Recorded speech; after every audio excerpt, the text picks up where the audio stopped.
പോത്തുകൽ ഭൂതാനം ചെമ്പ്രയിൽ പുലിയിറങ്ങിയത് പ്രദേശവാസികളെ ഭീതിയിലാക്കുന്നു. ഭൂതാനം ചെമ്പ്ര പുത്തൻ വീട്ടിൽ സത്യവ്രതന്റെ വീട്ടുമുറ്റത്താണ് പുലിയെത്തിയത്. തിങ്കളാഴ്ച പുലർച്ചെ 3 മണിക്ക് പുലിയെത്തിയതിന്റെ സിസിടിവി ദൃശ്യങ്ങൾ പുറത്തുവന്നിട്ടുണ്ട്. 3:07 വീടിനോട് ചേർന്ന റബ്ബർ തോട്ടത്തിൽ സ്ഥാപിച്ച നായക്കൂടിനടുത്താണ് പുലിയെത്തിയത്. നായക്കൂടും മറ്റും നിരീക്ഷിച്ച ശേഷം മറയുകയായിരുന്നു. ഈ സമയം നായ്ക്കൾ ഓരിയിടുന്നത് കേട്ടതായി വീട്ടുകാർ പറയുന്നു. മുൻപും ഭൂതാനം, ശാന്തിഗ്രാമം, ചെമ്പ്ര, തുടിമുട്ടി പ്രദേശങ്ങളിൽ പുലി സാന്നിധ്യം കണ്ടെത്തിയിരുന്നു. അടുത്തിടെയായി തുടിമുട്ടിയിലെ കാട്ടാളപ്പുറത്ത് വിശ്വനാഥന്റെ വീടിന് സമീപം രക്തക്കറയും പുലിയുടേതെന്ന് സംശയിക്കുന്ന കാൽപ്പാടും കണ്ടെത്തിയിരുന്നു.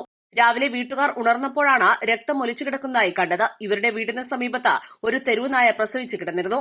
രാവിലെ നായ്ക്കുട്ടികൾ മാത്രമാണ് ഇവിടെ ഉണ്ടായിരുന്നത്. പുലി വർക്കേരിയയിൽ വെച്ച് നായയെ പിടിച്ചതാകാമെന്നാണ് കരുതുന്നത്. ജനവാസ മേഖലയായ ഇവിടെ നിരവധി വീടുകളാണുള്ളത്. കാലി വളർത്തലും കൃഷിയും ഉപജീവനമാക്കിയ ആളുകളാണ് ഏറെയും.